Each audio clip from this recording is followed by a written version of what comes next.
Okay, so I don't know about you, but I have to admit that a lot of times I look up live Chili Peppers performances just to see what solos Johnny came up with for that specific performances. But also a lot of the times I look into what fills that he came up with, because those can be just as expressive, and they can be like really subtle and kind of in the background, but still yet really expressive and effective and really interesting to study. So that inspired me to try this new concept where I try to teach John's fills technique. And for this very video we will focus on 3 different performances of scar tissue where I think John highlights different approaches to fills. And I titled these 3 categories switching notes, soloing and rhythm. So let's play the first category, which is switching notes.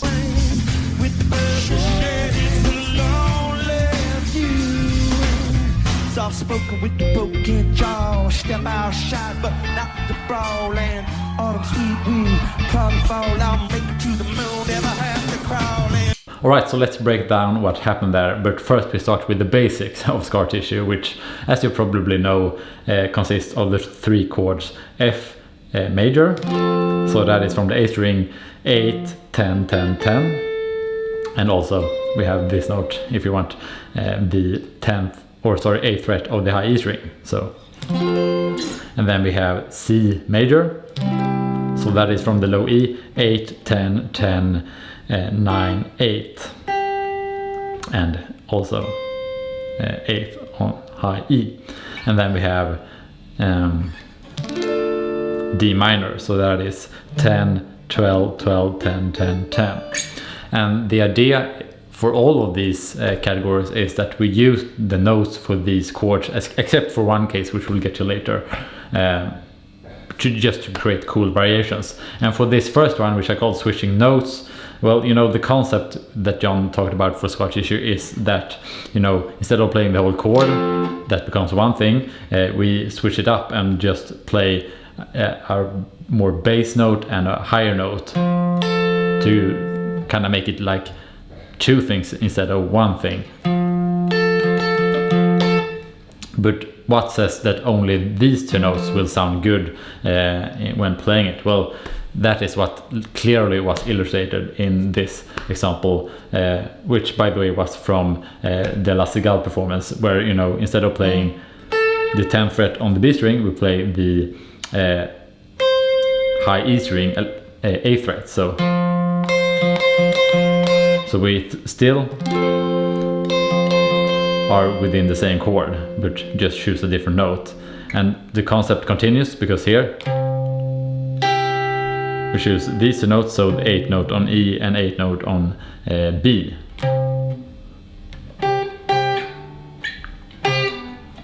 Yeah, it's kind of hard to do that slide and switch to a minor chord, but you know, when we slide to this position, we still keep the same notes of the chord. So instead of playing, we play. So that's a quite cool idea, you know.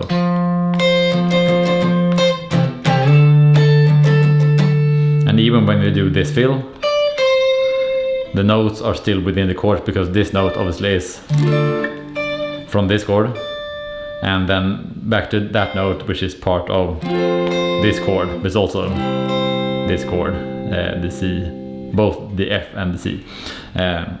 So yeah, you know.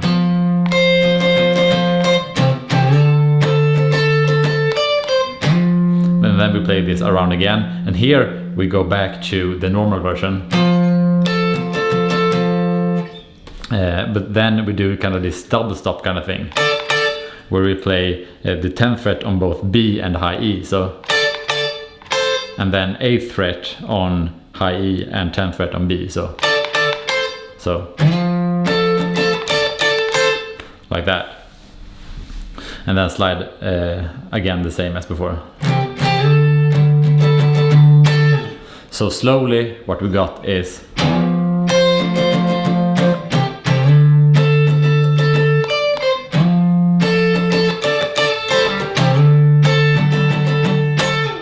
and I just forgot to mention an honorable mention that I wanted to do for this technique of switching notes that I've seen John doing quite a lot. It's quite simple, but it's the second round when we play this riff. So instead of sliding like this, I found that a lot of the times the slide is like a power chord, like so. Again, still the same notes of the chord, but yeah, we slide it like a power chord. So that is the 8th fret on the E string and 10th fret on the A string that we slide up 2 frets. So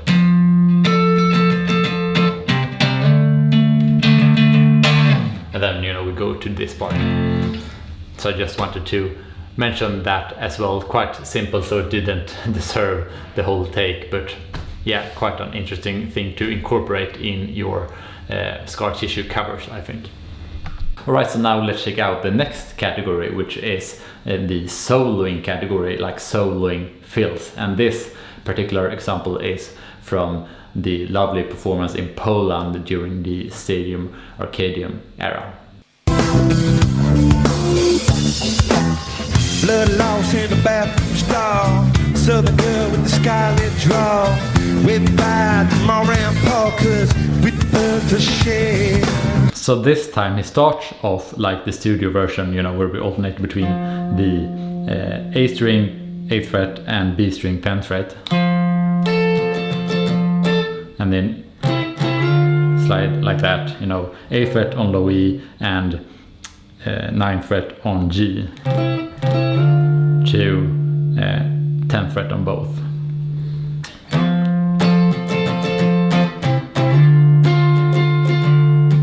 But then he stops, creates space, and do this lovely pull off from the 13th fret to the 10th fret on the B string.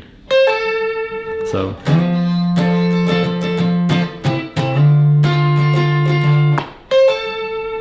like that. And note that even though this note might feel off from the chords, it's actually it's actually this note, which is part of both the F chord and the C chord.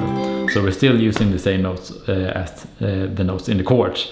And yeah, before I do that note, I kind of like to hit the strings to really feel the rhythm and the space and all that.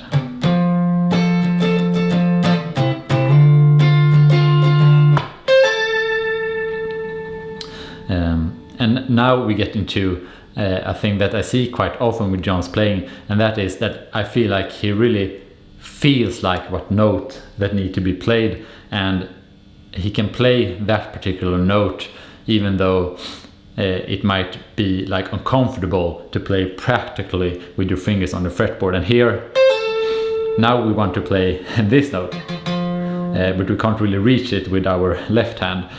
So here I believe I can see in the footage from the live performance that he switch finger but still make sure that the note rings and isn't affected, like that. And then we can do that alternating thing again. So yeah, quite a John thing to do, and it's actually kind of a technique on its own to be able to switch fingers like that smoothly without affecting how the note sounds. So yeah.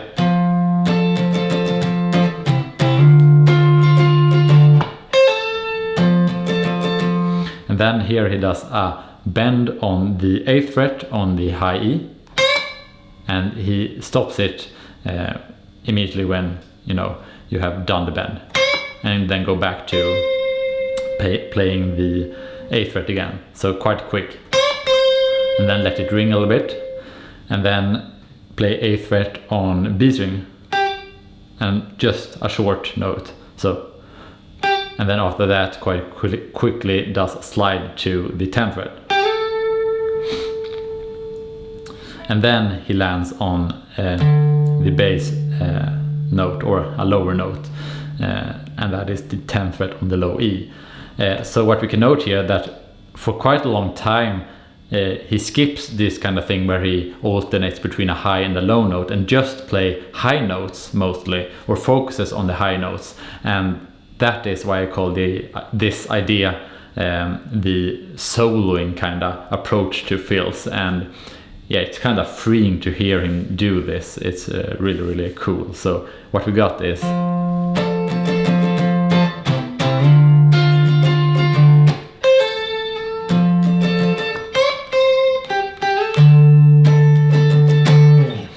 and it's really cool with the timing of, you know, how fast you get to play that note, because it's, if you listen closely, it's like really in good sync with the drums.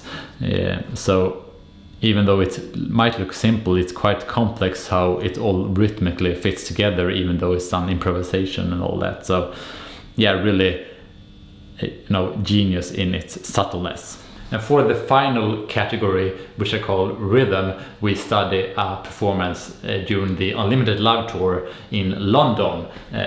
So yeah, let's take a listen to that.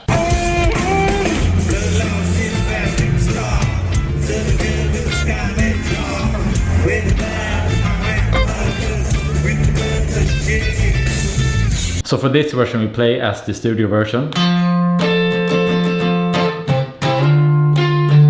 But then we get to this rhythmic effect. So what we do is on a down strum we hammer on from 10th to 12th fret on the A string, and then we do an up strum on the 10th fret of the D string, and then we do a down strum where we do a hammer on and pull off from 10th to 12th fret on the D string, and then a down strum on the 12th fret of the A string. So, and I don't know if John actually does like what I'm going to say now, but I like to do kind of a rake effect where I strum most of the strings but mute all of the strings that I don't want to be any noise from, because that kind of create like a nice flow to it, like kind of feels like a lot of things are going on even though it really isn't, and that really helps to accentuate that rhythmic effect compared to if you just kind of strum it faster, like yeah. So yeah, try to compare strumming fast and kind of raking. Yeah, you can tell me in the comments if you think that was any difference at all, but yeah, I think that's kind of cool effect. So yeah, and before I get into that, you know, when we slide here, I try to do an up strum and then a down strum and then an up strum, because now we're in a good position to do that pattern. So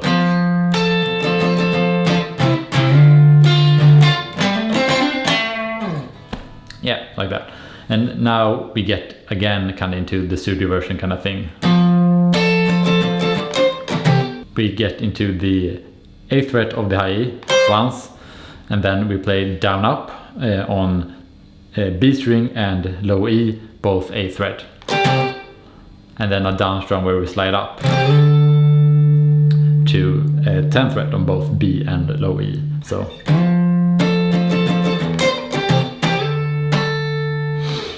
and now we do like a rhythmic kind of rundown of these three notes. And yeah, we want to play these with kind of a rhythm to them. So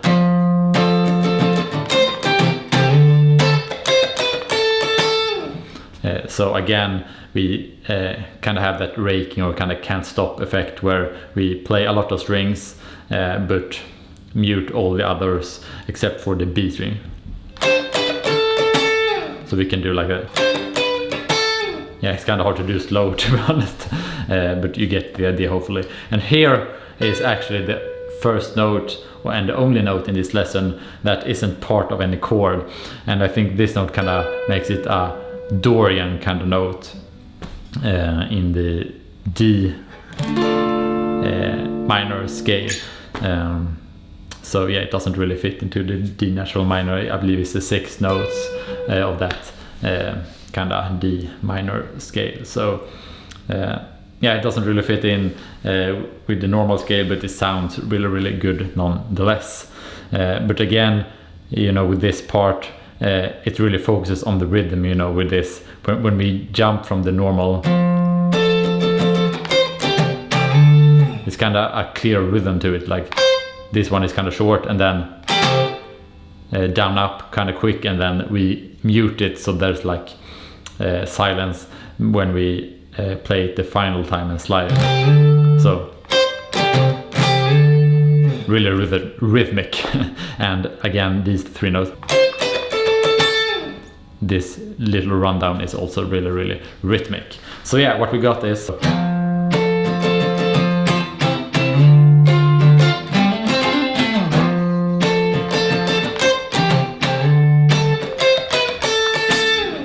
Alright, so now I have a challenge for you that follow me on Patreon, because I made like this 1 minute AI backing track where these 3 parts are from the actual live performance, where you can first watch me play along to it in 1 take, and then you can try to play these 3 categories in 1 take to the backing track. And also on my Patreon you will find me going through all the settings and all that as usual. And also please comment if you think this was an interesting concept and if I should do more videos like this.